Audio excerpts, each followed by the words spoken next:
Welcome everyone to the June 15th Eugene City Council work session. Today we have a topic that we brought up before, but we're going to hear a lot more about it today and get some really good information on the Community Justice Initiative. The manager. Thank you, Mayor. And we're really excited actually to bring this forward. We've had a couple of conversations, small conversations to include most recently at the budget committee meetings. And so I'll turn it over to Christy and the judge to kind of walk us through this and go from there. Thank you, John. Mayor and City Councilors, I'm Christy Hammett, the Central Services Director for the City. And today I am joined by some of my colleagues that have been working very closely on the Community Justice Initiative over the last 18 to 24 months. It's actually been quite a work in progress. City Attorney Glenn Klein, Police Chief Kearns, Court Administrator Cheryl Stone, Susan Trim from the City Prosecutor's Office, and Judge Mary Morey is also a critical partner, as well as Captain Kamkar, and obviously Presiding Judge Allen is a critical component to the work that we've been doing. So today we're going to provide you an update, as John mentioned, and just kind of wanted to set the stage for what's happening on the national level. I think that all systems are beginning to face a lot of different stressors in terms of trying to find solutions to addressing community-related problems and really creating a more compassionate system that provides people with a path forward and a helping hand. A rapidly growing wave of criminal justice systems across the nation have been pulling together to find innovative ways to work with community members to forge new paths in reducing crime and providing a helping hand to those in need. Research and evidence-based practices have shown that certain interventions, such as problem-solving courts, focused deterrence initiatives, individualized treatment therapies, as well as many others, are capable of making positive change in the lives of offenders. Treating all community members, I would say at the forefront, treating all community members with dignity and respect can lead to positive long-term change and improve the quality of life for all within our community. The shift, this will require a shift in our culture and the way that we traditionally do things. And the shift from a traditional process to an outcome-based programs and initiatives really requires this cultural transformation that I think that we're starting to move through.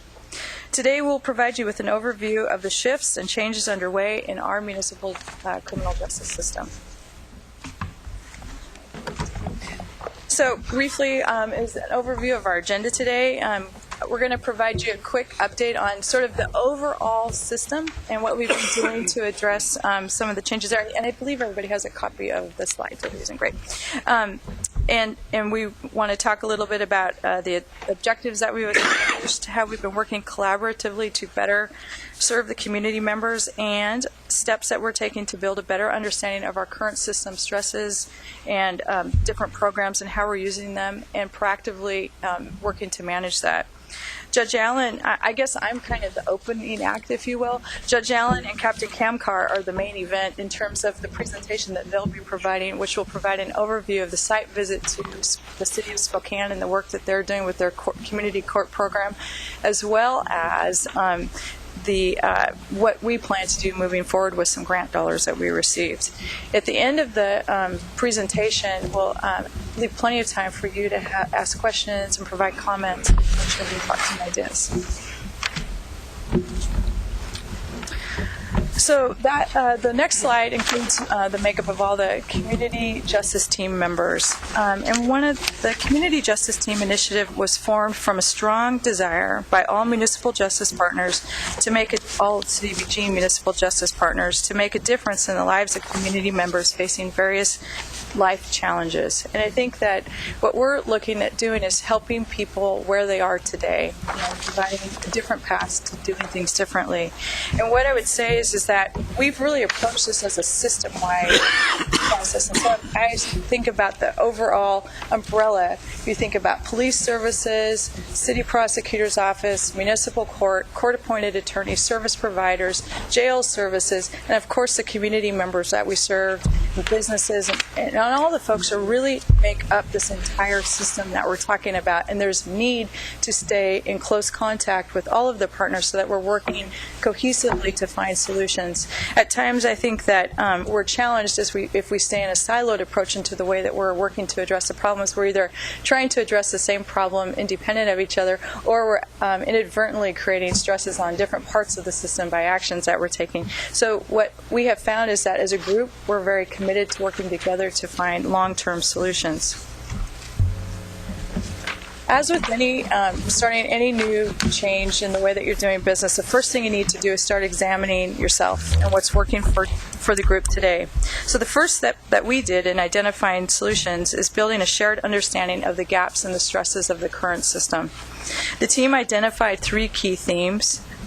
One was the ineffectiveness in reducing recidivism for property and behavioral crimes, a continued influx of incoming cases into a system that was already at its capacity and perhaps beyond, limited jail bed capacity, and insufficient alternative sanctions. We have many alternative sanctions, but we need to continue to expand upon that.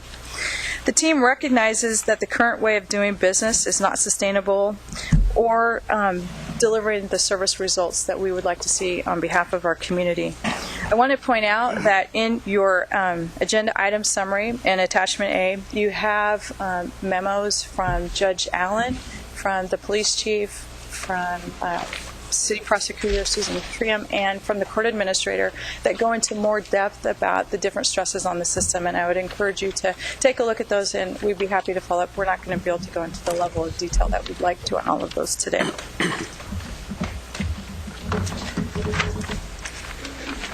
So as we work together, what we decided to do is establish overall arching objectives for the entire system.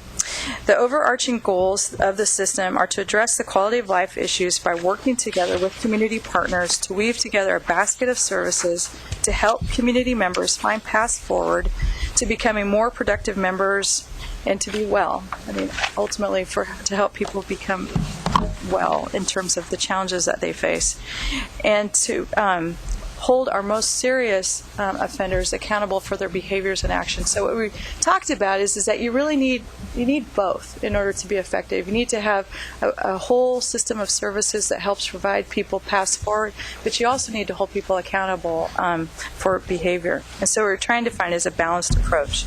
So to address these challenges, the team identified 7 objectives. We focused on moving forward with a community-based problem-solving and restorative justice approach, reducing crime and recidivism, an individualized treatment approach, so really recognizing that each of these case numbers, each of these docket numbers, these are people, and everybody needs different things, and we want to make sure that we're looking at it from an individualized perspective.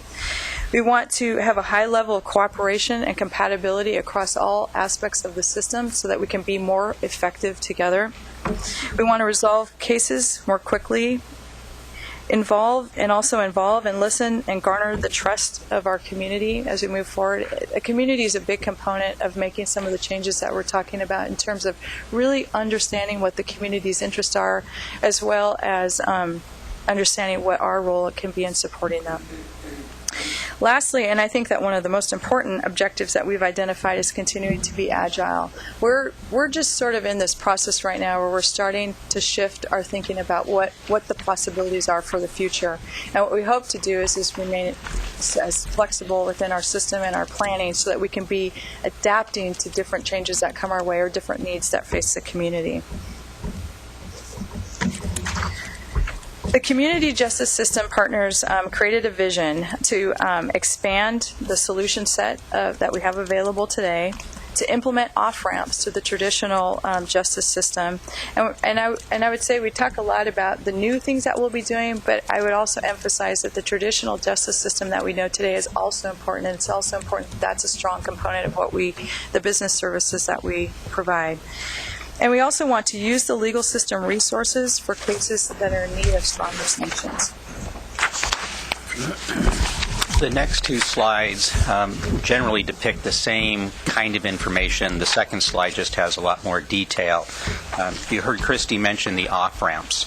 The traditional historical justice system, something comes to the attention of the city, might be a 911 call, might be an officer on the street. Officer interacts with the individual, possibly cites the person, arrests the person. That goes to the prosecutor. That then goes to the court. And eventually there's a trial, and then the judge has whatever few options that the judge has. And that's sort of how things process through. What we're talking about with the community justice system is to try to deal with most of those events or most of those interactions very differently. And at the front end, when the information first comes to the attention of the city, ideally, it's not a police officer who actually shows up. It might be this triage car. It might be cahoots. It might be a social worker, a caseworker, to see whether, in fact, to deal with this particular individual, we need law enforcement to respond at all.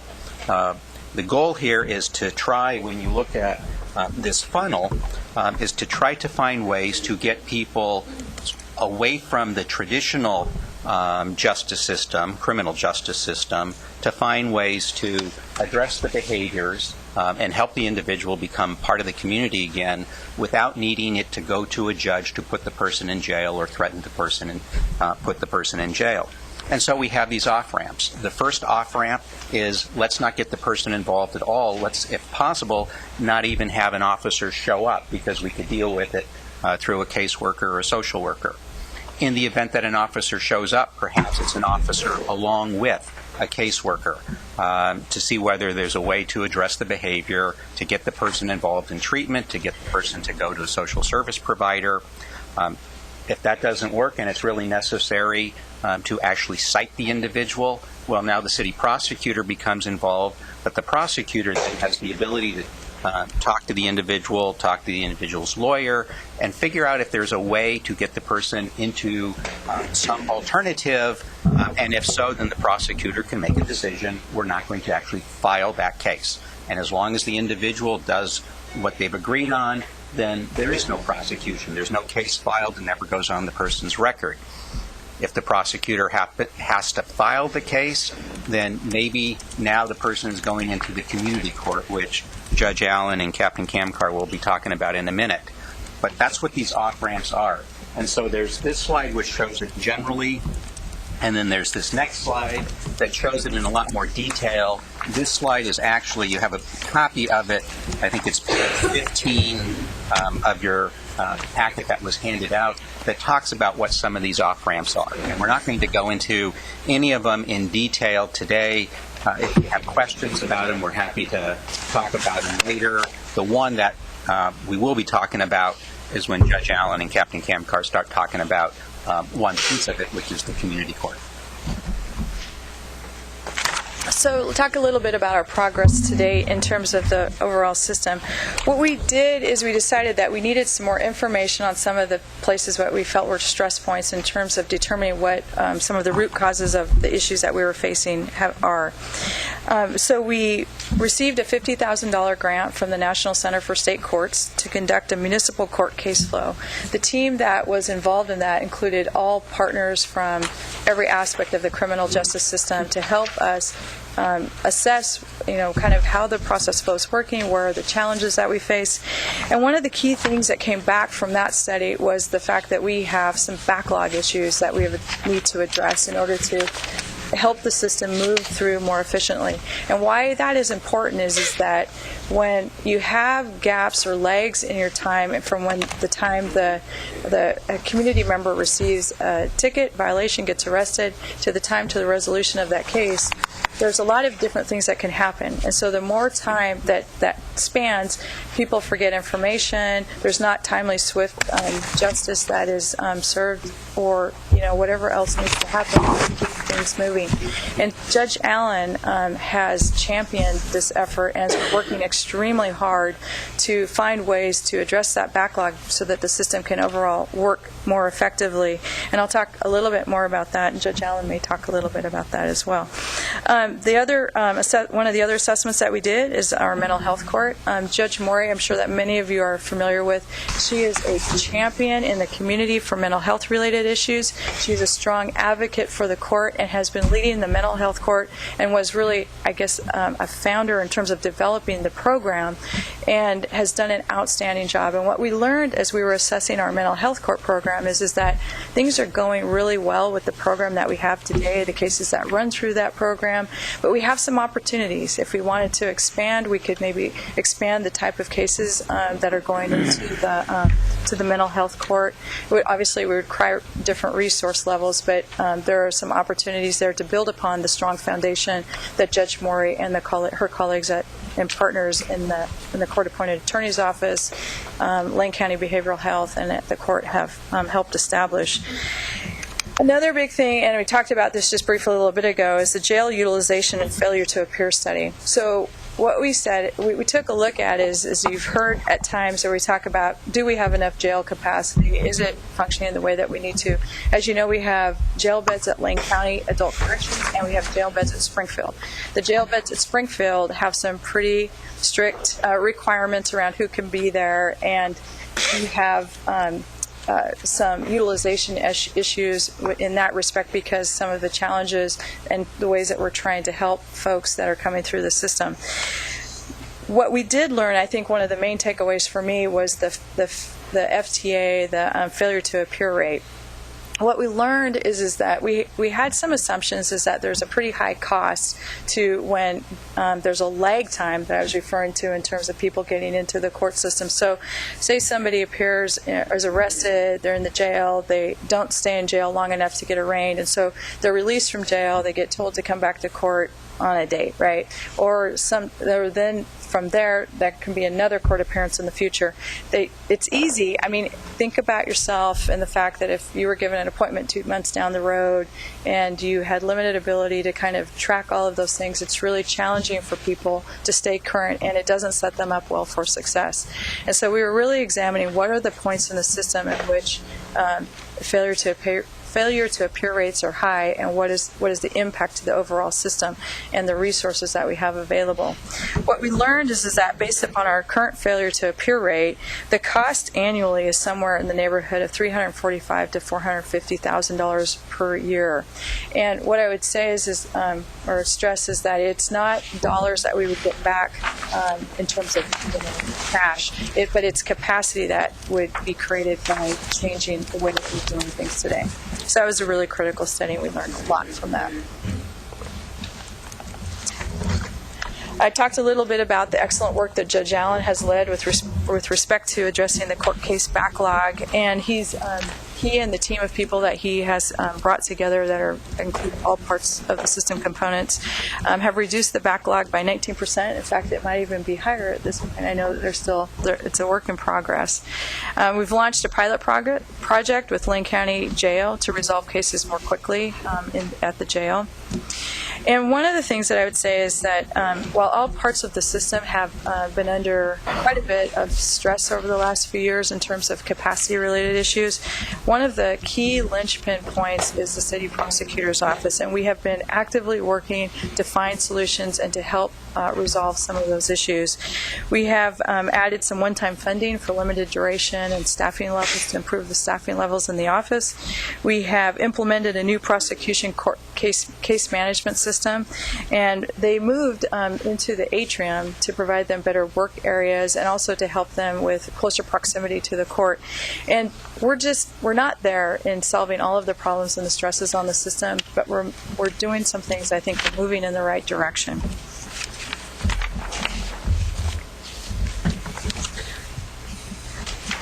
So a couple other areas I'll touch on briefly. The police department has conducted community outreach with retail merchants and downtown business owners regarding some alternative response options for theft and shoplifting charges. We think that there's possibly better ways to handle those types of cases. and but we're still working on that. We don't have a solution set in mind completely. We've worked on draft changes to the city code ordinances to provide greater flexibility for certain low-risk offenses, and that will be in part of our next steps that Glenn Klein could talk about if so we'd like more information. And then we've also explored options for implementing an offender assessment tool and fingerprinting municipal court offenders. So one of the areas that I think really speaks highly to the work of the team and what they've been doing and how invested everybody is that we've been spending a lot of time educating ourselves on what are the realm of possibilities that are available to how we provide community justice in our community. And so we've sought out some of the most innovative things that are happening. And sadly, in some ways, there's not a one-size-fits-all, but that's the beauty of it. When you look out there, you find 3,000 plus different options about ways that people are trying to address and solve community issues related to crime and reducing recidivism and helping people get back on their feet. And what we're really interested in is looking for ways to create systems that meet our community needs, and they're individualized and tailored to what we need here in Eugene. So one of the recent conferences that we attended was provided by the Center for Court Innovations that was in Chicago, and we were joined by Councilor Chris Pryor, and I think that we all left there, myself included, just over the moon excited about all of the possibilities and completely inspired by all that we heard. And we'll give Councilor Pryor a chance to speak to that later as we wrap up the work session. But I think that that's the biggest thing that we've done in terms of really learning more about what might work here. We also did some site visits to Marion County and the City of Spokane, and you'll hear a lot more about the City of Spokane visit here soon. And one of the things that comes up is that there's a need for funding. These things don't move forward on their own necessarily. We're trying to create capacity within the system to make these changes that we're interested in doing. We did receive a $200,000 community court grant, and we'll talk more about that. There's some one-time funding in the fiscal year 17 budget that's proposed for this purpose. The budget can be recommended, and council will have a chance to either adopt that decision or not. And then we're going to continue to explore other funding options. And without further ado, we'll get a chance to go back and ask questions on this part, but I really want the highlight of our program to go ahead and get started. So I'll turn it over to Judge Allen. So community court sounds great, but what does it really mean, I think, is the question. And it means different things in different places. So what you learn is that the way they do it in Hartford is different than the way they do it in Dallas, is different than they do it in Orange County, different than they do it in Seattle or San Francisco or Spokane. So one of our kind of our stumbling points was to find something through these other that seemed to ring our bell, that seemed to work for us, that seemed to be applicable to us. And Spokane turned out to be a gold mine in that respect, and that's why you'll hear a lot about it today. Community court started in the Bronx, Red Hook, and it started in neighborhoods that were completely decimated by crime and so on.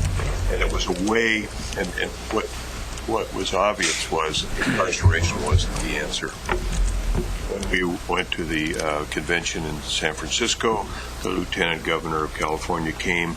He indicated that in 1980 there were 25,000 people incarcerated in San Francisco, and that at present there are 250,000 in California. That there are 250,000 incarcerated now. The recidivism rate's 84%.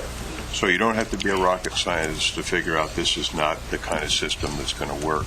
And I think we see that on a smaller scale, perhaps here locally. You know, we've tried different things to deal with our issues. We've tried the heavy hand, and the heavy hand works in sometimes and is always going to be needed in the traditional court system, but the helping hand is a better idea for people that are in crisis, and the kinds of things that we're looking at here for the community court process. So the Center for Court Innovation in New York is kind of the center for this.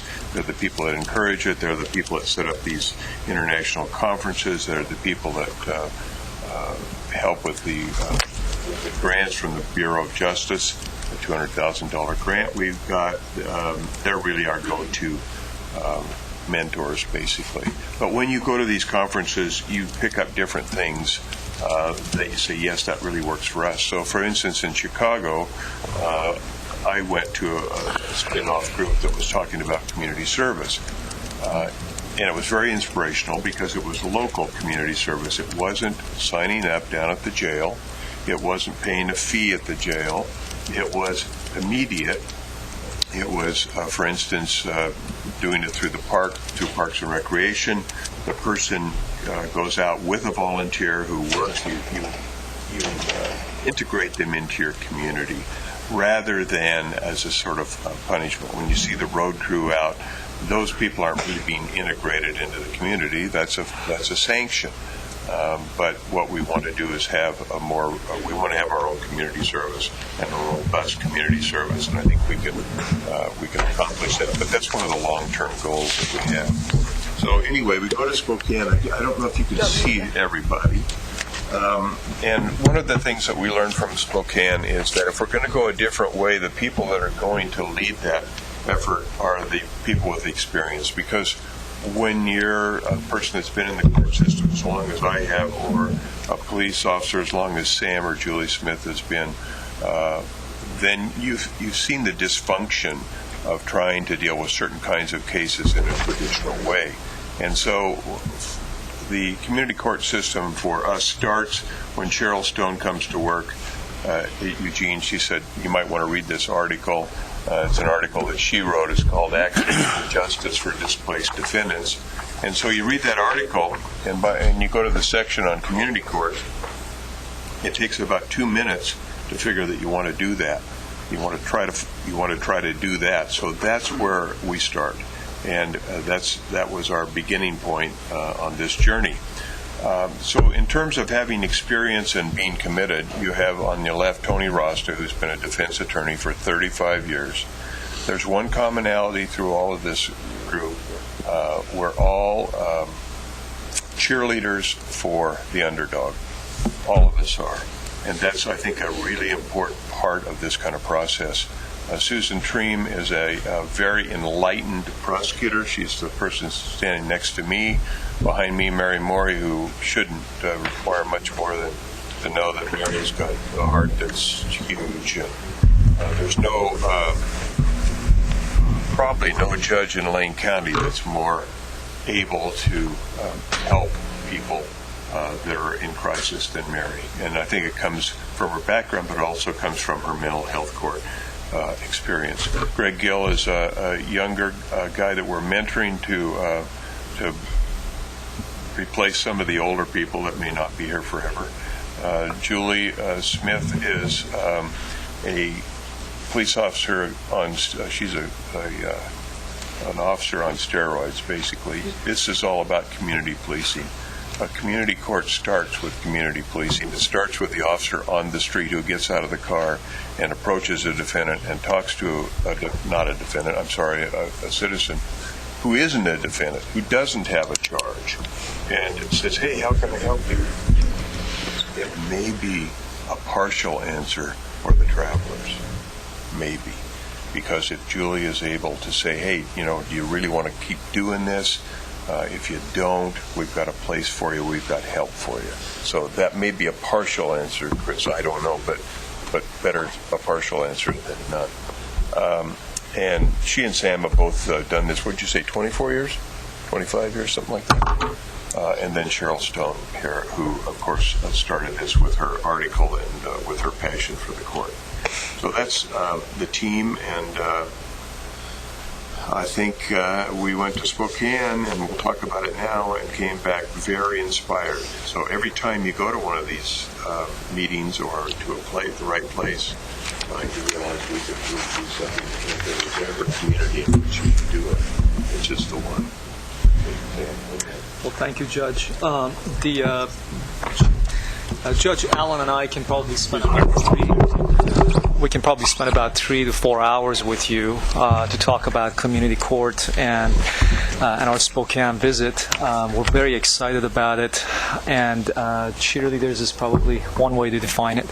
But we're going to try to be cautious with the time, so speed through this as much as we can and leave some room for questions. The question is, why did we choose Spokane? As Judge Allen mentioned earlier, is that it's one of the places that was the gold mine for us. And as you see on your slides, in part, that's because Spokane somewhat is similar to Eugene in terms of size, population. They are a college town, but let me be very clear, they do not have the ducks. So but we'll still give them credit for being a college town. And certainly they've made significant improvements, as we learned in our study there. Sam, do you want to advance the slides so others can, in the audience? I would be more than happy to. Yes, thank you. So, of course, in Spokane, just like it will be in Eugene, our focus is downtown. Their focus was downtown. And as you see, a lot of similarities. They have low-income housing. We have low-income housing. Numerous service providers. We have numerous service providers in downtown. We see an influx of travelers, especially around the summertime. They see the same thing. And in fact, we saw travelers out there. We did see the homeless, just like we have in downtown. Lots of bars and clubs, as we're seeing more and more bars and clubs. And of course, rightfully so, there are libraries located in downtown. And they have Nordstrom across from the library. And one of the things that we learned in discussing this with our host was that Nordstrom absolutely did not want to see community court take place in downtown, especially across the street from their business. And it was a big deal for them. They're a business, and they were worried about what's going to happen. You're going to invite more homeless people that are going to come in. They're going to camp right in front of our business. And, well, we all walked downtown, and we didn't see homeless people camped in front of Nordstrom. And we saw, and based on what we heard, the attitude changed in time. And the community at large ended up embracing the concept of community court. So what they've done in Spokane is they developed a pamphlet which really talks about their mission, goals, and objectives, and I'm going to briefly go over that. Some of the principal participating agencies, what the process looks like, and Judge Allen will talk about that. And last but not least, data collection. In other words, evaluation. Just like any other program or initiative, if we don't collect data, if we don't measure our successes and our results, then we're not going to know if we've made an impact. So we'll talk briefly about that. So starting with their goals and objectives, I just wanted to highlight under number 1 the term collaborative and problem-solving approach to crime. That really resonated for me, in particular as a police officer and a commanding officer for the police department. In 1989, I went on my first police ride-along, and I fell in love with the job for 2 reasons. One was it was exciting. You get a chance to drive fast and go through red lights. Nobody else gets to do that, at least legally.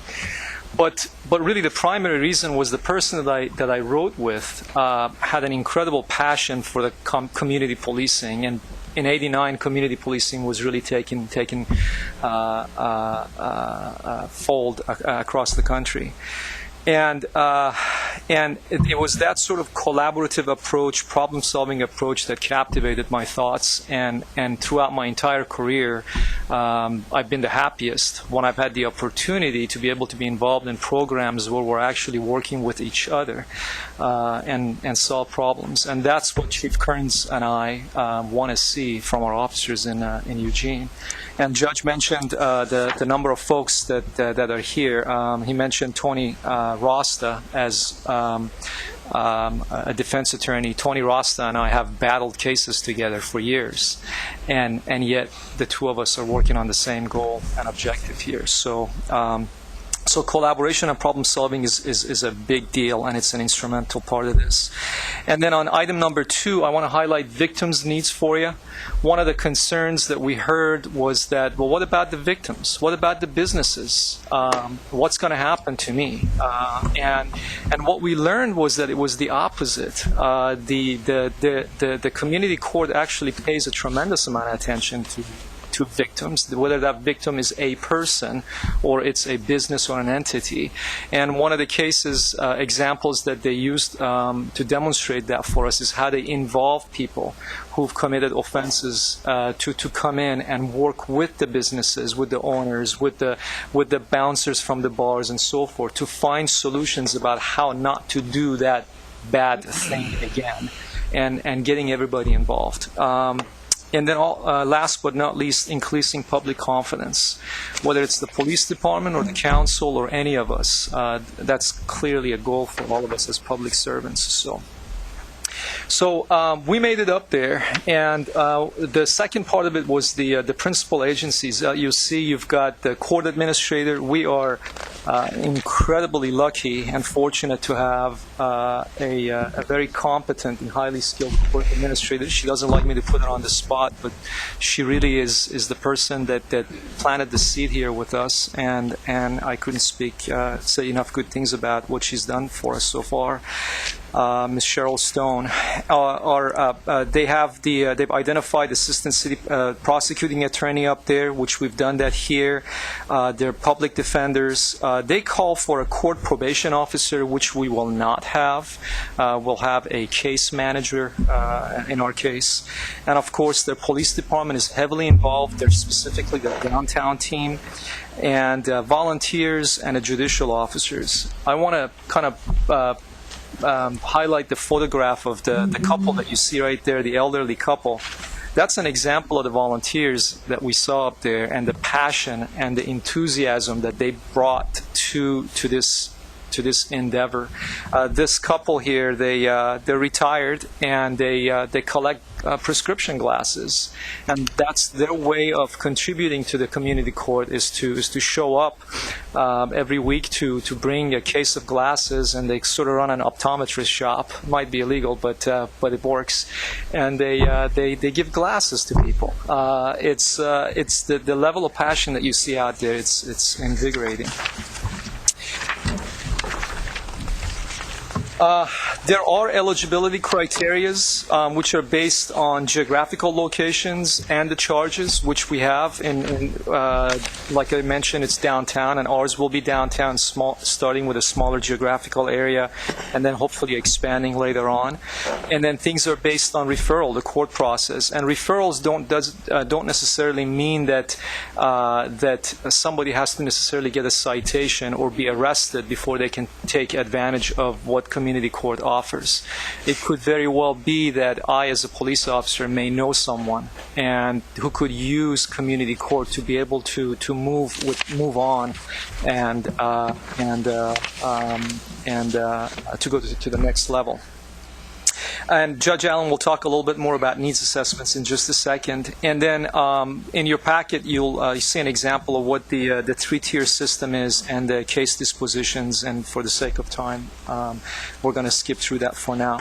But I do want to highlight sanctions and incentives. One of the questions that I had when I was up there talking to the various stakeholders up there was, are we really going to hold people accountable? I mean, those are the things that our officers are going to ask us. And the answer was absolutely. In fact, they're held to a higher standard, and they're more accountable. There's more accountability for them than there was before, because we were citing people all the time. And now we're giving them, I'm giving you the second ticket, the third ticket, the 20th ticket, and what happens? And whereas in Spokane or places that do have community court, giving that citation or making that arrest is not your primary objective. Your objective is to help these people, help them to move on and be productive members of our community. So and in terms of incentives, Judge, can you talk about what that looks like a little bit? Yeah. Well, let me go back to another thing first, and I'll get to that.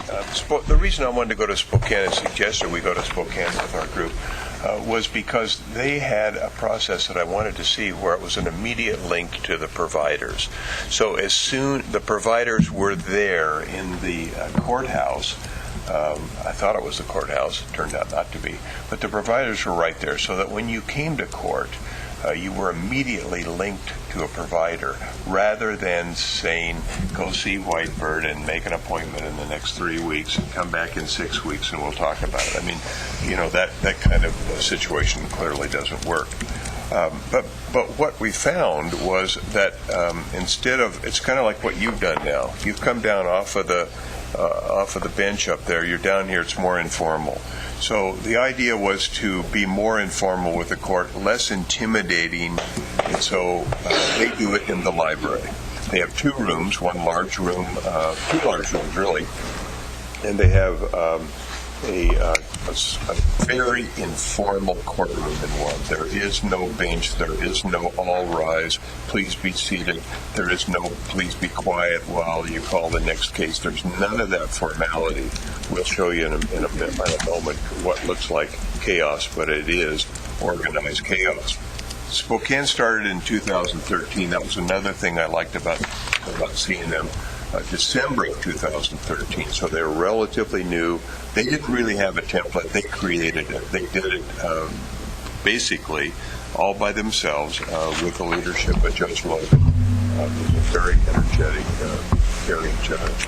So, and what we saw was that everybody in that system, from the judge to the prosecutor to the defense attorney, was part of a cheerleading system, a team. I have practiced law for a long time. I've never seen a prosecutor on a first-name basis with defendants. I've never seen a prosecutor go out and buy lunches and bring them back when they run out of lunches. I've never seen a prosecutor congratulate defendants for successfully doing small things, small, tiny, baby steps to make bigger steps. I've never seen that, and I've never seen the energy in a prosecutor along those lines. Yesterday, I looked at a video on the Spokane system that's on YouTube. It's terrific. I'm going to forward it to each of you. I'd love to hear back from you whether you liked it or you didn't. But I think what you'll see a success story. But from my standpoint, and of course that's great, but from my standpoint, what I really hope you see is the passion of the judge and the defense attorney and the prosecutor and how much of a team they are and how good they feel about going to work every day. That's what that's good for. So that's the Spokane matter. I hesitate to say this, but somebody's going to ask me what kind of results have they had. Well, you need to wait for 2 years. They're now acquiring results. We'll do the same thing. But the police department does report a 38% decrease in downtown crime. The court doesn't really want to buy into that too much. It's not their figure. But I think when you talk to the police officers who are downtown, and there's a significant difference. There are 10 officers downtown. There is a captain who is in charge only of them. It's not like Sam, where Sam's got all patrol and he's got downtown and he's got all of his other responsibilities. They've been able to do that. But when you ask that captain who's been a cop for 28 years, how do you like doing this? He's over the moon enthusiastic. Best thing he's ever done. Loves doing it because he sees progress. Progress is not, as Sam just talked about, repeatedly citing somebody for the same thing, having them go to court or not go to court, get a fine that's sent to collection, and see him doing the same thing. And that doesn't work for anybody. Doesn't work for a police officer, doesn't work for a prosecutor, doesn't work for the downtown people. So if I'm a victim, I'd like to see something be done. Sure, I like the idea of the community service and seeing people out there working, but I really like the idea of a court and a city trying to solve the problem of that person so they're not on my front doorstep next week and the following day and the next week and so on.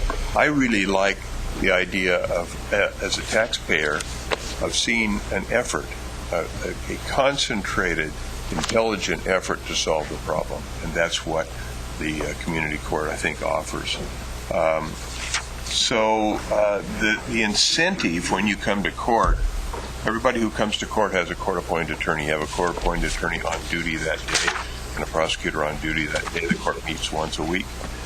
They come in, and that defense attorney indicates to them, well, look, you can go to two options here. Number one, you can get your case dismissed if you follow through with the community court. It's a diversion program, and that's a good thing. But more importantly, these people are really here to help you. They're going to connect you. They're going to encourage you. You've got a chance to make a change here. That's really the thing I think that drives the machine. So that's one option. The other option is you go to the traditional court and the case is dealt with in a traditional way. So you're given that option, and you do have your constitutional rights, of course, are very well minded. Okay, so Sam. So the incentive is help with accountability. I guess we missed that slide. Okay. That's okay. We'll get back to that. So bottom line is that there are incentives, and as you saw from the very first slide, they call it accountability with help. And that's what it really boils down to. So if you look at what the courtroom looks like, and as I mentioned, it's inside their library, and you come in, there's nothing spectacular other than the fact that they've got a couple of desks and tables set up, and they're being greeted. And this was the atmosphere is different than just walking into a regular courtroom, which can be so intimidating for anybody. And we watched, I mean, I stood back and I watched the way the officers interacted with people. I watched the way the prosecutors interacted with people. It was a welcoming environment, and the environment was, you're coming in here, I appreciate the fact that you showed up because you're taking accountability, and I'm going to help you get through that. That's a big difference in the way that we've done business for years. And there was, in fact, a particular young lady that Judge met earlier. Would you mind talking about that? She's in the video. She's the subject of the video. Yeah. And this person had a meth problem. She's young, unmarried, kids taken away from her, a too familiar story. And so she went through the program and was wildly successful, has her children back, that sort of thing. She comes down every week, and she walks up and down the line, and she tries to ferret out other people who have that same problem, and she tells her story to them and encourages them to participate so that they can come out of the end of this very dark tunnel into the daylight like she did. So you'll see that if you have a chance to look at the video. So as they work their way, they sign in, and they have these positive, I like to call them positive interactions with various stakeholders. They work their way into the courtroom. And we saw Judge Logan. Judge Logan is essentially equivalent to Judge Allen.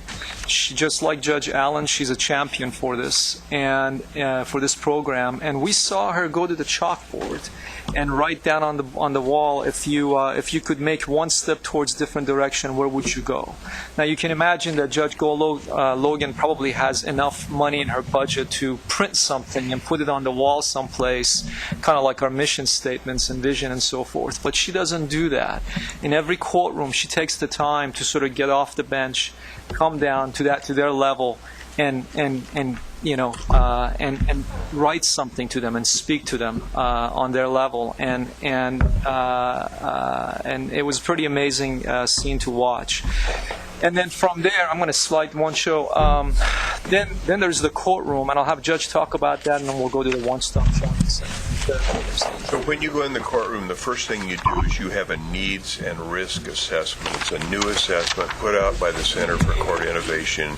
It's probably the newest, latest, greatest thing for misdemeanor defendants. There are lots of needs assessments for felons and so on, but this is, and we're required to use this as part of our grant. You're probably going to wonder where that money is going to go for the grant. A lot of it's going to go to the case manager. What does the case manager do? The case manager interviews the person. They also give them the needs assessment, the risk assessment, and as a result of that, they have to know all the services that are available in the community and have relationships with all of those providers, which is no small task, as you probably well know. And then you say, well, okay, this person, I think this person's going to do really well over here, so let's do this, and let's do that, and let's do this. So in terms of providers, you're going to have DMV in there to help reestablish ID. If you're on the street, odds are really good, 90%, that you're going to get your ID stolen in the first few months that you're on the street. So without ID, you're in trouble. So we're going to get the ID back. One of the good things from LTD is Frank Wilson has agreed, or proposed actually, it's not an agreement, he's the guy that came up with it. We have 3,000 people that are restricted from using the bus. Some of them are going to be our clients. What he says is, I'll give you a community court bus pass, no-cost bus pass for community court purposes. So a person can get on the bus to go anywhere that has to do with their community court thing. And if they successfully graduate, we'll automatically reinstate them. So that's, those are the kinds of things that we need to be able to get around. We need eyeglasses. We need ID. You need drug and alcohol. You need mental health, perhaps, and any other services that are appropriate. Perhaps you need to go to St. Vincent de Paul and go through their renter education program. Terrific idea, particularly with Housing First. We all know that Housing First is really important. But we want people to be good renters. We want them to be successful renters. We don't want them to foul it up. So that class that they have out there at the Lindholm Center is terrific. There are other things like that we can offer. So we have St. Vincent de Paul in the room, and Roxanne and her team, and we see what the needs are. So the person takes a sheet, shows their needs, goes to see the court-appointed attorney. The court-appointed attorney gives them the choice I've talked about. They decide to make the wise choice. They decide to enter into the diversion program. They see the judge seated at well, the judge isn't there, but the judge will appear by that flag, and she'll be seated at ground level, and the defendant will be seated about as close as Christy is to me from the defendant. I mean, there's that sort of discussion. The court-appointed attorney is a light-colored person over to the far right. You can see that she's talking with a couple of people. When she's ready, she'll just tell the clerk on the far left, I'm ready with Sam, and we're ready to appear, and then they'll just walk up there and they'll do it. The courtroom doesn't stop. It just keeps going. And so then they say, okay, I'm going to do that. I want to enter my plea. I want to go into diversion. Okay, we want to have you see the volunteer.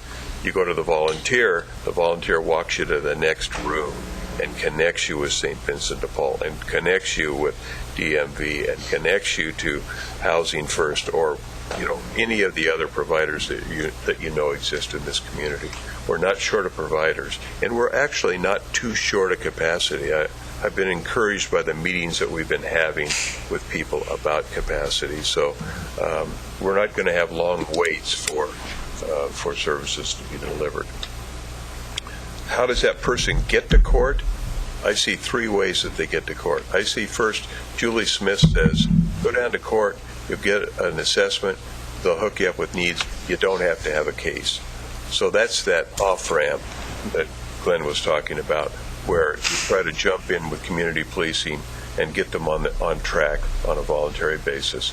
The second place I see, of course, is that there is a citation issued. That person appears within 2 to 7 days. It's immediate. You don't have this show up in 3 weeks and hope you remember kind of routine. And the third way is they come to the regular court and we perceive that there's an issue. And if it's not on Friday, I've got that case manager right there in the courthouse. And I just have that person, I just hook that person up immediately to that case manager for a needs assessment on the spot and a connection to whatever. And she calls and she talks to whoever at Whitebird or Emergence or Catholic Community or St. Vincent de Paul and gets them out there and gets them hooked up to it. So I see it spilling over in different ways. Maybe they have cases that are not community court cases, but it doesn't mean we can't offer them help. And you sure don't have to have a case to do it. I think as the community learns about the resource, there may be other sources of referrals as well. So how big is this going to be? We don't know. 5 people showed up the first day in Spokane. They didn't know if anybody'd show up. Now they serve 1,000 people a year. That's a lot of people. And I should say, we're taking a little piece of the pie, of our court pie, a piece that we have become very adept at processing quickly. The case is the citation goes to Susan Treem. She looks at it. She reduces it to a violation. The person comes in. They get a fine. They don't come in. They get a fine. It goes to collection. No, I mean, there's basically no sanction. It's just processing the case. Or you get the person who doesn't show up and she doesn't think it should be a violation, it's a crime, then you start that revolving door kind of thing. Those are the kinds of inefficiencies that Christy's talking about that we really want to eliminate. So that's those are the sources for the court. The process is to do it once a week, every Friday, and thankfully the people at the library have found space for us in the Tyson Bascom rooms, and they divide. They're not as big as it is in Spokane, but we can't be as big as Spokane. We don't have 10 officers downtown. We don't have 13 prosecutors in the court system.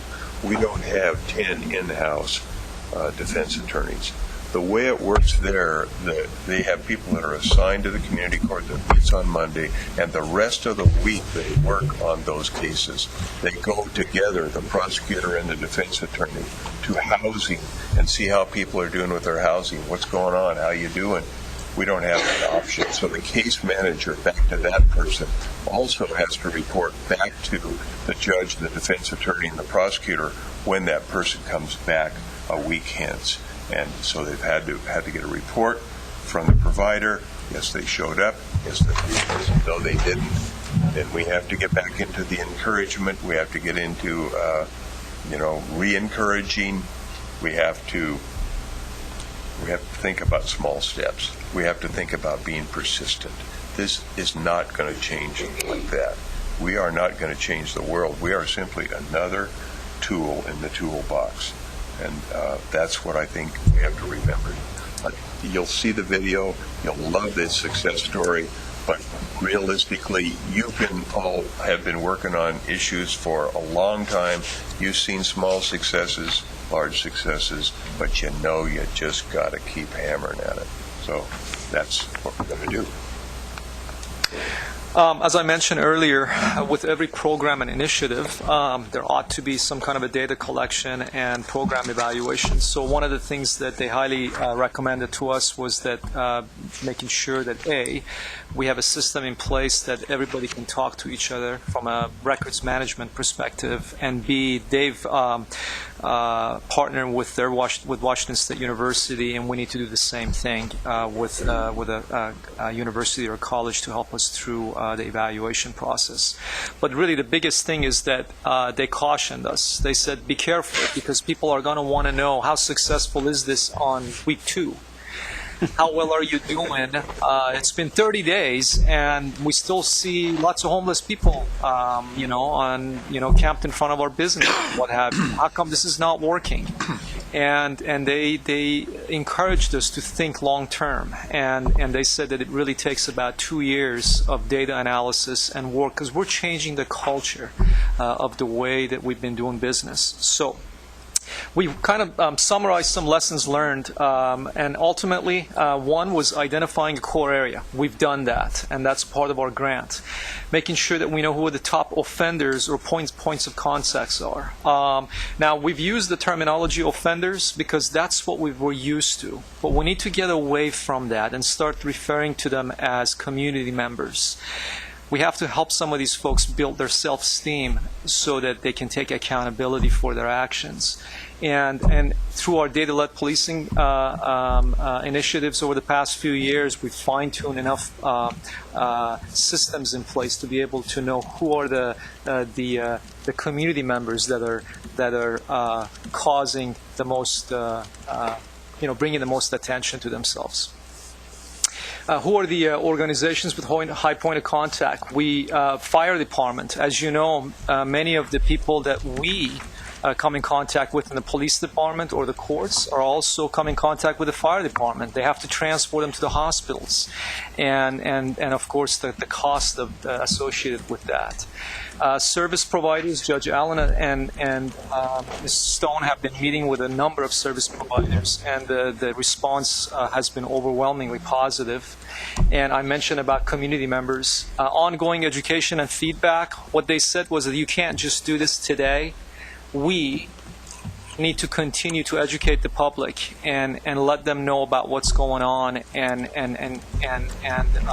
as opposed to here it is and then 2 years later let's come back and see what happened. Research partner, flexibility. How many times we heard about flexibility, Judge? They said that you're gonna hit speed bumps. You're gonna come across doors that are gonna be closed on you, and you can't get discouraged.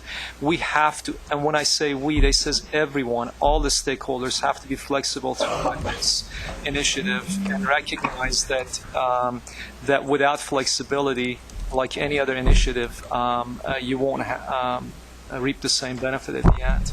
And last but not least, without top-level leadership, I'm fortunate the police department, from my position, that I have a chief who's been supportive, to send me up to Spokane to see what's going on with that, and has supported me to be involved in this, and it goes the same way for everybody at the council.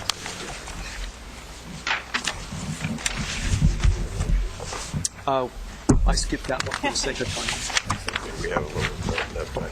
There's a nice little touch to it. At the end of all of this, after you've had your needs assessment, after you've met your attorney, after you've met the judge, after you've met the prosecutor, after you've met the providers, there's a nice big sack lunch waiting for you as you leave. So, and we intend to do that too. I think it's a good thing to do. I was just thinking about, I don't think we've really explained to you where we're starting, where we're finishing, we hope. So the idea is that we start at LTD, we start on that block. And I think within a very short period of time, a week or two, basically, we'll expand to the library and to LCC downtown. And then the next expansion is to 8th Street. That's going to be a little different animal, I think, and bigger. So then we pause until we're ready to go from there. One of the wise things that Chris Pryor said to us, don't go at it too big, too fast. Make sure you know what you're doing as you move along, slowly, surely. And we hear that, and that's the way we're going to do it. The eventual goal is to do all of downtown as defined by the EPD map. Councilor Surratt asked the other day, well, what about the university area? And that's been the experience in Spokane, that other areas come in and go, well, we want one of these here. We want to have one of these. And I think with some of the changes that are happening up at the university and the loss of Randy Ellis up there, it may well be that would be the next step that would be considered down the road. But we want to make sure that we're complying with our goals. We want to be within our budget. We want to comply with the requirements of the grant. And most of all, we want to be efficient. We want to be successful. We want to have an impact. So that's kind of the long-term idea. Anything else, Sam?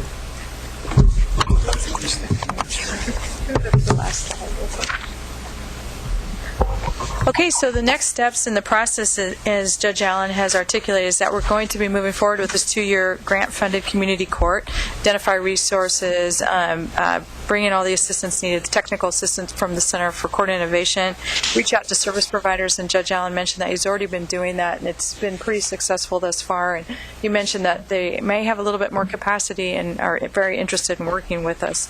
And that I think our plan, and I've heard recently, is that we plan to do the pilot launch early in the fall? September. And the next thing that you, Council, will probably be hearing about is that refining and finalizing the draft changes to the City Code of Ordinances for certain low-risk offenses, and Glenn Klein and Susan Train will be bringing that back. With that, we'll turn it over to you, and thank you for May I just add a couple of things of what is basic? When you have that needs assessment, you fall into tier 1, 2, or 3. 1 is a person with not a lot of high needs, a lot of high risk. That person comes back 4 consecutive weeks, and during each of those 4 weeks, they do 2 hours of community service through the Parks and Rec and the program we're working out with them. Anything counts as community service that improves you. So if you go to that renters class that I'm talking about, absolutely. If you do a life skills class, counts, because if you're improving yourself, you're servicing the community in effect, and we're very flexible about that. If you're in tier 2, probably 8 weeks of that. If you're in tier 3, 12 weeks. Is 12 weeks enough for the most extreme examples? Probably not. But at some point, we've got to hand it off. Mary Logan has a vets court up there. Very successful vets court, but it's 18 months. And it's because 79% of the defendants in that court are PTSD, and you don't solve that in 12 weeks. So in this circumstance, we may be able to if somebody goes into inpatient, they're not going to take a lot of time with us, and maybe we can extend that for another month or so. But at some point, we've got to go, well, we've encouraged you, we've connected you, you've followed through, good luck. And you're going to have to do that at some point anyway. So that's just a little more information about it. Thank you all very much for the presentation. I know it was a lot to pack into a relatively small amount of time, and I appreciate that very much. I did want to give Councilor Pryor a chance to weigh in because I know he's been part of this effort. So, yeah, thank you. Just quickly, I could not agree more with what everybody has said. This was a real eye-opening experience for me going to Chicago to that conference. 36 states and 6 foreign countries were there. And everyone who has done this has found it to be successful at changing, as Christy says, the paradigm. And I think that's the key element here. That for many years we've approached public safety and human services as kind of 2 different planets orbiting 2 different suns. And they're not separate. They are actually 2 parts of the same effort. Fingers on the same hand, if you will. And that means that you can't really have an effective public safety system without the acknowledgement of the human service side of it, and vice versa. And I think the point that of 100 people who are behaving a certain way, some of them are because of the condition, and we've talked about condition and behavior before, but they are also not independent ideas, and that sometimes if you can address the condition, you can stop the behavior. And I think that's what community court really is all about, is that there are many, many, many cases where they're dealt with through the justice system, through public safety system, that does nothing to treat the condition, and therefore the behavior will continue. And by attempting to address the condition, you stop the behavior. Now, it's true, there will be some people for whom the behavior is the behavior, and you still have to deal with it. But one of the benefits of this system is those people are very effective at hiding out among all of the people who could benefit from this kind of help. And so if you get people out of the system through assisting them with the condition, it becomes much more easy to see and deal with the real cases that require a public safety response.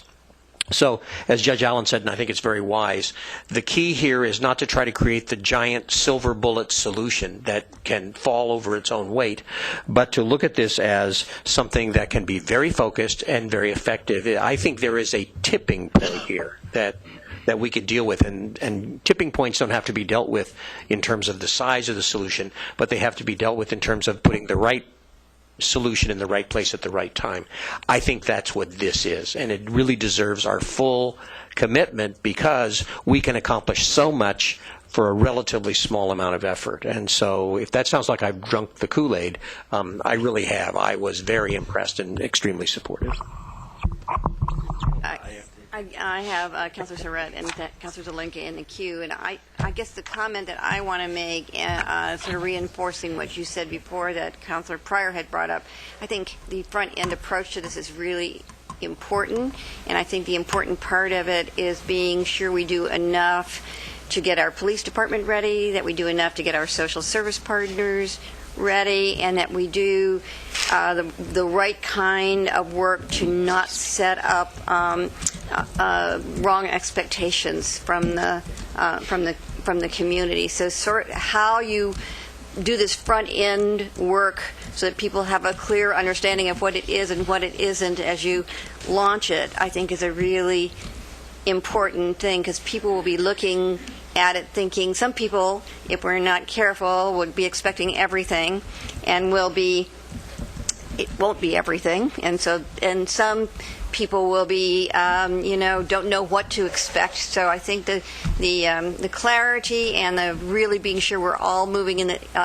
everybody's ready to go, that you have to have engaged in this, because you have a certain number of people that you know are there downtown, but other people come in and out, and they need to be prepared as well, because as you pointed out, we don't have always the same officers downtown. We have many officers downtown, so I think we have to be both strategic and really correct and try to give ourselves the best chance possible for this to work. And I really appreciate the effort that you've gone to in the preparation and in the investigations and all of that. So thank you very much. I think this is a wonderful step forward, and I just think we should take the time to roll it out in a way that we have the best opportunity for success. Councilor Surratt.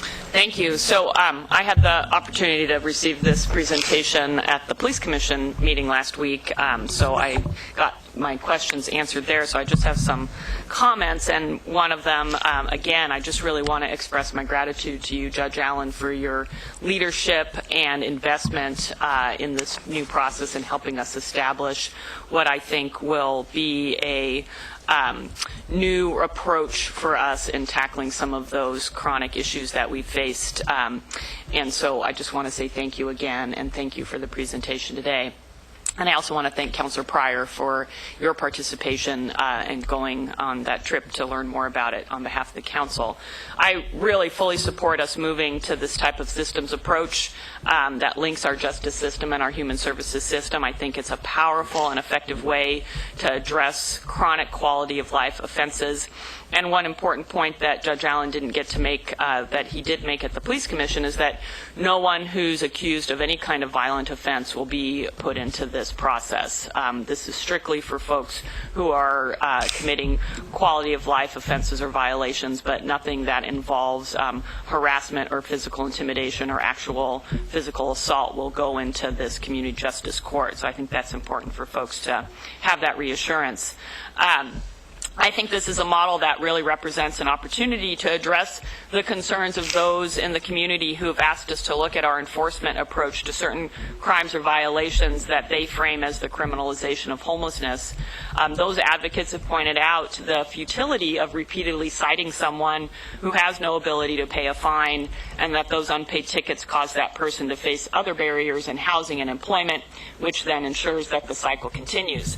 So by having an alternative that still requires an individual to participate and take responsibility, we can create a new dynamic that moves that individual into a better situation and hopefully a positive outcome for everyone involved. So I think will be important for some members of our community to be reassured that this system does create accountability for those engaged in negative behaviors, and that in some ways it creates even more realistic expectations of accountability by requiring participation from these individuals that doesn't really exist in our current kind of revolving door dynamic. So thank you. Councilor Zelenka. Yeah, great work. Thank you for doing this. It's really quite exciting, and thank you for your leadership in trying to pull this off and making this happen. Like you said, Judge, I think the get tough process approach doesn't always work. It's just one tool, and sometimes a very blunt tool, but sometimes necessary. And especially if you give citation after citation with a person who has no to little income, what difference does that make? When someone has 100 citations, they just keep doing the same thing over and over again. It's kind of the definition of insanity if you get no results. So getting at the... I got to interject. I had a woman in court last week. She had $19,000 in unpaid alcohol-related offenses.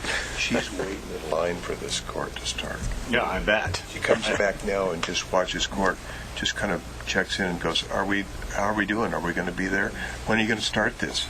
She wants to do something different. I want to do something different other than giving her these ridiculous fines. Yeah, right, and that's, doesn't work. So, yeah, and getting at those conditions and the underlying causes of that stuff by getting her to the right help and positioning her, and actually having that occur right away, I think is the brilliance of this approach, and it definitely will help with a lot of people. It kind of reminds me of the 15 years ago when we started the Safe and Sound program, where we were going after the homeless kids on the mall and realizing there was no way they were going to come into the system. One of the things we did was we created outreach to them and had counselors go to them and get them into the system and work that way. This seems just like if we just had the one tool of the hard knock school, this is more arrows in our quiver and more tools in our toolbox that will really help with a lot of other folks and probably be a lot more cost effective, faster, and actually get results if it holds true. The pilot, that's actually when the court will start in the fall. We've done all this legwork of setting all this stuff up. So yeah, we have to get that court, the Center for Court Innovation has to come out with the technical advice and guidance and so on. And we also have to get our case manager, who we have hired, who I think is going to be terrific at it, have to get her up. We have to, and running and using the needs assessment, but also getting all these connections to all of these different things. Right, creating that web of things, yeah. She needs to know what's in the store so she can give them the right package. Right. Yeah, that's exactly what we did in the Safe Sound project too. So, and that will be in the library in the Bascom Patterson room. Yeah, we were really lucky and grateful for the cooperation from the library. And the last bullet there, I didn't really touched on. So, finalizing the changes to our code. So those Tier 1 people are going to have different kinds of sanctions, and Tier 2 people, different kinds of sanctions, don't necessarily comply with what we're doing. Is that what this means? No, this is to try to provide greater flexibility in how police officers might be able to interact with people. Right now, we sort of have this one size doesn't fit all approach of, okay, if you engage in this behavior, the only thing we can do is arrest you or cite you for a misdemeanor. Mm-hmm. What we want to do is provide greater flexibility, so instead of a misdemeanor, maybe it's a violation. And only the council can change that part of the code. So when we bring it to you, there will be several of these that are just designed to give officers greater flexibility to, instead of doing something at this level, it's something at a lower level that actually might encourage people to get into the community court process. Does it also involve the remedies that will be coming out of that? Instead of just pure sanctions, will be this laundry list of things that we can do? It might, depending on what we actually need, but this would certainly be, it would be a lesser remedy than what's currently in the code, because right now what's in the code is the misdemeanor level, and we want to lower that, so it's not always, okay, if you get sanctioned, it's at this level, let's have something that's lower that might actually encourage you to participate in the community court process. Right. And all that's necessary for the pilot to go forward, so we'll be seeing it before. It's not necessary for the pilot to go forward. It will just provide even more tools for the pilot as the pilot's going forward. Okay. And that'll be a 2-year? Okay. Great. Thanks. This is really good stuff. It's good to hear. It's kind of like what we thought this was supposed to be like, but it wasn't. Councilor Evans? Thanks, Mayor. Again, kudos around the table. Judge Allen, I think that we've been talking about this and kicking this around for a long time, and Captain Kamkar, same thing. I think this is a great step forward. I have a couple of questions. One, I note in the packet that there's a connection in Spokane between Washington State University and the program in terms of program assessment and evaluation. Are we going to be having similar connections with the University of Oregon? I have to say, Family and Human Services program or another component of the university to, provide an evaluation for the program as it moves forward? Someone's heading Miss up. Cheryl is going to come up to. Hi, Cheryl Stone. I'm the court administrator for the municipal court. And we initially, when we applied for the grant, there was language in there that would include a separate grant funding to fund a research partner. But what we found out later is that funding didn't come through from the Center for Court Innovation. So currently, we would be searching for some funding to be able to partner with a research partner. We do have some interest from the university, but we don't have the funding component for that research partner, so we're still working on that perspective. So how are you going to conduct that particular assessment and research as you go through the program? And is that going to be somehow incorporated in the scope of the grant that you have right now? We do have a number of data reporting requirements as part of the funders' requirements in the grant with the Bureau of Justice Assistance and the Center for Court Innovation. And as part of our grant application, we also identified several data components that we thought would be useful in evaluating the success and the outcomes of the program. And then the other question I have is that we have 2 police jurisdictions that we're in this area, and the university has police powers. So is there a component in terms of, kind of this cross-jurisdictional dynamic that we have here? Very conceivably, we can have university police involved in, some sort of situation that would be part of this dynamic with the court. Is there? What's that? We're restricted geographically by the grant to the downtown area. I know, but the police departments aren't restricted geographically. I know, but I don't see much in the way of university enforcement in the court anyway, and I don't see it coming from downtown. And I would say that doesn't mean it couldn't. Yeah, there is the possibility that, something overflows and then they're, So, Greg, issuing citations in the area. There certainly is that possibility. There's actually a group, the university, the city, the county, district attorney's office, our office, general counsel's office at the university that meets occasionally and talks about those kinds of coordination issues. It would be highly unlikely that the university, especially at this point, would have its police department coming downtown and taking any kind of enforcement action. And that would certainly be, as the community court is engaged in the pilot, something that we could easily raise at that coordination meeting to make sure that there's nothing that the university police would be doing that could cause problems for our pilot. Yeah. And I would add to that Sergeant Smith and I have had a conversation, I think Councilor Surratt may have raised this, that there are more than just the downtown patrol team that patrol in downtown. And so there'll be cross-training of officers who also cover the downtown patrol area outside of just the downtown patrol team. And that's what I was concerned about. Okay, so thank you very much for the presentation. Do you need anything else from us while you're here? Nope? All right. Well, we appreciate it very much. Go back to the regular court, Christie's comments about that and the things that we're trying to do there. Yes, we have reduced our backlog.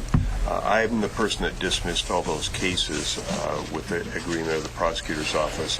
But we've hit a wall there. There's no real thing that we can do other than set more cases, and we don't really have the resources to do that. So I don't see that backlog moving very well unless we're able to have more prosecutors or more defense time, or all of which is money. And I think the other thing that we did, and unfortunately is going to come to an end again on a budget basis, are the TSRs at the jail.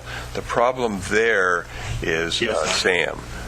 Sam does not have the people, the officers, to come down there to the court, to the jail every day for TSRs. So TSRs are a situation where you have a person in custody. The case should be resolved. You need to hang on to them for a very short period of time and basically get the case resolved. They then move on. We move on. They're not released. They don't release pre-settlement given a date to appear at 1 o'clock, don't appear, warrant, arrest, put it back in jail, release, warrant, arrest. That it's the classic revolving door, but that involves significant expense for EPD, which is not in. It's not the court's budget; it's their budget. But I understand the problem. But they were very effective for the few months that we used them, and I'd like to see somehow a way to do that in the future. Those two things, the backlog and the staffing and the TSRs. Somebody's going to need to address that to have a vibrant, regular court. And, this is great. Community court's fantastic, but it's just a little piece of the pie. And you need to have a vibrant other court. The other thing I'd say is kudos to all of us, because this is the kind of community court could be done in this kind of environment, in this kind of city environment, with John's support, with Pete's support. And with the council's support. You're not going to do this statewide. You're not going to get the people in Burns to do this and the people in wherever, Myrtle Creek to do it. You're going to do it on a local level. So that's why you have your own municipal court. Thank you. Yes, You mentioned the backlog, Judge. What does it take to get the backlog back down, and what impact does that have? The backlog means delay. It means setting cases out. Yeah, you have the person that comes in and you say, okay, I want you to come back, see if we can settle your case. That's what a TSR is. And we moved out to a 7-week point at one point. So we're hoping that somebody will come back 7 weeks later.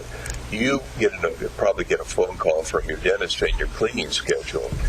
We're implementing that system, but not everybody has a phone call. The court is going to go to the expense of making reminder calls. We think that's going to help a lot.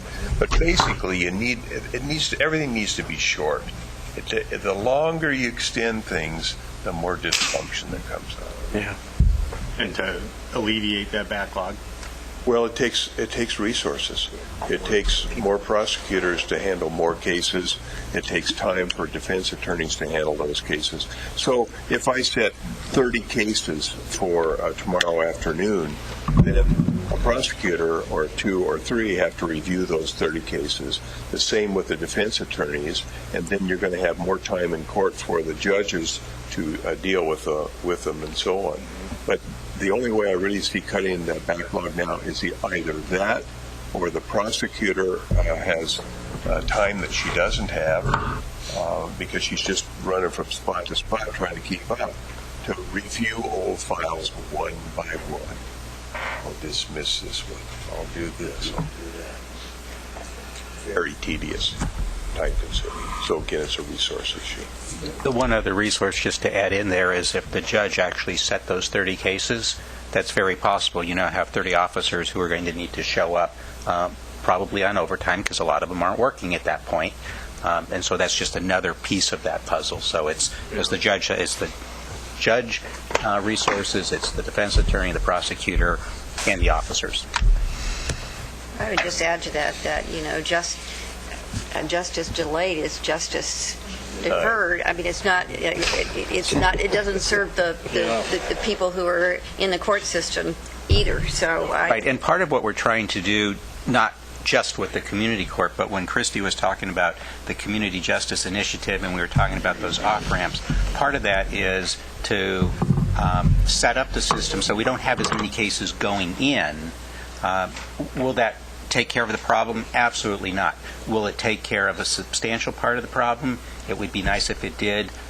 We'll get some experience with this, and then we can decide how successful that piece is at reducing some of those. But it won't solve the problem either. Thank you very much. Thank you. I wanted to tell all of you that Greg has a motion out in front of you, but I think we don't have time for discussion. So I just encourage you to look at it and raise any questions you have, and we'll bring it up at the next. Sounds good. Thank you.